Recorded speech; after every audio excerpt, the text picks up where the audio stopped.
Hello साथियों, हमारे YouTube channel Awanish study में आप सबका स्वागत है। आज हम फिर आपके लिए सामान्य विज्ञान के इम्पोर्टेंट क्वेश्चन लेके आए हैं जो बहुत ही महत्वपूर्ण हैं, जो आपके हर एग्ज़ाम के लिए बहुत ही हेल्पफुल होने वाले हैं। और अगर आपने मेरे चैनल को सब्सक्राइब नहीं किया तो सब्सक्राइब ज़रूर कर लें और बेल आइकन घंटी को भी प्रेस कर लें। तो चलिए देखते हैं पहला क्वेश्चन। यदि किसी चलती हुई वस्तु के वेग को दोगुना कर दिया जाए तो उसकी गतिज ऊर्जा क्या होगी? गतिज ऊर्जा उसकी जो होगी 4 गुना हो जाएगी। क्या हो जाएगी? 4 गुना उसकी गतिज ऊर्जा हो जाएगी। नेक्स्ट क्वेश्चन है, किसी पिंड के द्रव्यमान तथा भार में अंतर होता है, क्योंकि भार में अंतर जो होता है द्रव्यमान स्थिर रहता है जबकि भार परिवर्तन में होता है। भार जो होता है उसका परिवर्तन हो जाता है और द्रव्यमान जो होता है स्थिर होता है। ठीक। नेक्स्ट क्वेश्चन देखते हैं, किसी भी स्तर या गतिशील वस्तु की स्थिति और दिशा में तब तक कोई परिवर्तन नहीं होता है जब तक उस पर कोई ब्रह्म बल सक्रिय ना हो।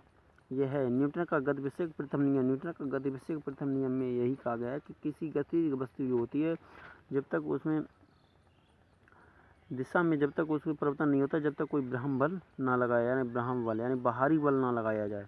तो इसका सही आंसर ये होगा न्यूटन का गतिविषयक प्रथम नियम। नेक्स्ट क्वेश्चन देखें, किसी असंतुलित बल द्वारा किसी पिंड में उत्पन्न त्वरण जो होता है वो बल के अनुक्रमानुपाती होता है। क्या होता है? अनुक्रमानुपाती होता है। नेक्स्ट क्वेश्चन, न्यूटन के गति के तीसरे नियम के अनुसार क्रिया तथा प्रतिक्रिया से संबंधित बल है हमेशा क्या होता है? वो भिन्न भिन्न वस्तुओं पर ही लगे होने चाहिए। क्या होता है? हमेशा भिन्न भिन्न वस्तुओं पर लगे होने चाहिए। नेक्स्ट क्वेश्चन, प्रत्येक क्रिया के बराबर व विपरीत दिशा में एक प्रतिक्रिया होती है। यह है न्यूटन का गतिविषयक तृतीय नियम। न्यूटन का गतिविषयक तृतीय नियम होता है ये। क्या होता है? तृतीय नियम। नेक्स्ट क्वेश्चन, जल में तैरना न्यूटन की गति के किस नियम के कारण संभव है? जल में तैरना देखिए न्यूटन के तृतीय नियम के कारण जल में तैरना संभव है। नेक्स्ट क्वेश्चन, कोई पिंड तब तक विराम अवस्था में ही बना रहेगा जब तक उस पर कोई ब्रह्म बल कार्य नहीं करता। ये कथन किसका? ये कथन जो है वो न्यूटन का है। किसका है? न्यूटन का है। नेक्स्ट क्वेश्चन, बल की परिभाषा आती है न्यूटन के गतिविषयक पहले नियम से यानी प्रथम नियम से आती है। किससे? प्रथम नियम से। नेक्स्ट क्वेश्चन, किसी पिंड के उस गुणधर्म को क्या कहते हैं जिससे वह सीधी रेखा में विराम या एक समान गति की स्थिति में किसी भी परिवर्तन का विरोध करती है? वो करती है जड़त्व। किसका करती है? जड़त्व का, यानी विरोध करती है। जड़त्व जो है वो विरोध करता है। न्यूटन के पहले नियम को भी कहते हैं, न्यूटन के पहले नियम को जड़त्व का नियम भी कहते हैं। क्या कहते हैं? जड़त्व का नियम भी कहते हैं। नेक्स्ट क्वेश्चन, गाड़ी खींचता हुआ घोड़ा किस बल के कारण आगे बढ़ता है? गाड़ी खींचता हुआ घोड़ा जो है वो पृथ्वी द्वारा घोड़े के पैरों पर आरोपित बल से, यानी कि आरोपित बल से, पैरों पर जो आरोपित बल लगता है उससे यानी कि गाड़ी आगे की ओर खींचता है। ठीक है। नेक्स्ट क्वेश्चन, चलती हुई बस जब अचानक ब्रेक लगाती है तो उसमें बैठे हुए यात्री आगे की दिशा में गिरते हैं। इसको किसके द्वारा समझाया जा सकता है? इसके यानी न्यूटन का पहला न्यूटन जो है न्यूटन का जड़त्व का नियम है उसके द्वारा इसे समझाया जा सकता है। जड़त्व का नियम जो है पहला है इसके द्वारा समझाया जा सकता है। ठीक। नेक्स्ट क्वेश्चन, रॉकेट के सिद्धांत पर कार्य करता है। रॉकेट जो सिद्धांत कार्य करता है न्यूटन का तृतीय नियम का कार्य करता है जिसमें क्रिया प्रतिक्रिया का नियम होता है। तो ये रॉकेट तृतीय नियम के न्यूटन के तृतीय नियम पर आधारित है। ठीक है। नेक्स्ट क्वेश्चन, क्रिकेट का खिलाड़ी तेजी से आते हुए बॉल को अपने हाथ को पीछे खींचकर पकड़ता है। ये किसका? बॉल जो यानी गेंद होती है, गेंद विश्राम की स्थिति में आ जाती है। क्या होता है? विश्राम की स्थिति में आ जाती है। ओके, आ सकते हैं। बल गुणनफल है, बल जो गुणनफल है वो किसका है? द्रव्यमान। बल F बराबर जो सूत्र होता है M गुणे A।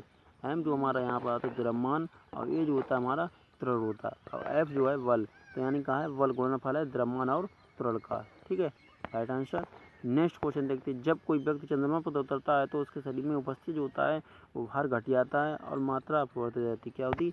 भार जो घट जाता है और मात्रा अपरिवर्तित रहती है। नेक्स्ट क्वेश्चन, यदि हम भूमध्य रेखा से ध्रुवों की ओर जाते हैं तो जी का मान है, जी का जो मान होता है वो बढ़ता है। क्या होता है? बढ़ता है। नेक्स्ट क्वेश्चन, शरीर का वजन ध्रुवों पर अधिकतम होता है। शरीर का जो वजन होता है ध्रुवों पर अधिकतम होता है। ठीक है। नेक्स्ट क्वेश्चन, व्यक्ति पृथ्वी की सतह की तुलना में चंद्रमा की सतह पर अधिक ऊंचा क्यों चल सकता है? चंद्रमा में क्या होता है गुरुत्वाकर्षण का त्वरण पृथ्वी की तुलना में कम होता है। ठीक है। नेक्स्ट क्वेश्चन, 20 किलोग्राम के वजन को ज़मीन के ऊपर 1 मीटर की ऊंचाई पर पकड़े रखने के लिए किया गया कार्य जो होता है वो हमारा 0 जूल होता है। क्या होता है? 0 जूल होता है। 0 जूल होता है। ठीक है। नेक्स्ट क्वेश्चन, एक व्यक्ति की दीवार को धक्का देता है पर उसे विस्थापित करने में असफल रहता है तो वह करता है कोई भी कार्य नहीं। वो क्या होता है? कोई भी कार्य नहीं करता। ठीक है। जब असफल रहता है तो उसको कोई कार्य नहीं करता। नेक्स्ट क्वेश्चन, जाड़े की रातों में अधिक ठंड पड़ने पर पानी की पाइप फट जाती है क्योंकि जमने के बाद पानी का आयतन बढ़ जाता है। क्या होता है? जमने के बाद जो है पानी का आयतन बढ़ जाता है। आयतन बढ़ जाता है। नेक्स्ट क्वेश्चन, पानी से भरी डाट लगी बोतल जमने पर टूट जाएगी क्योंकि जमने पर जल का आयतन बढ़ जाता है। क्या होता है? जमने का जल का आयतन बढ़ जाता है। जैसे देखिए उस पीछे वाले क्वेश्चन में क्या था, पानी का आयतन जो बढ़ जाता था, अब इसमें क्या होता है, पानी से भरी बोतल है जो, तो इसमें जमने पर यानी जल का जो है वो आयतन बढ़ जाता है।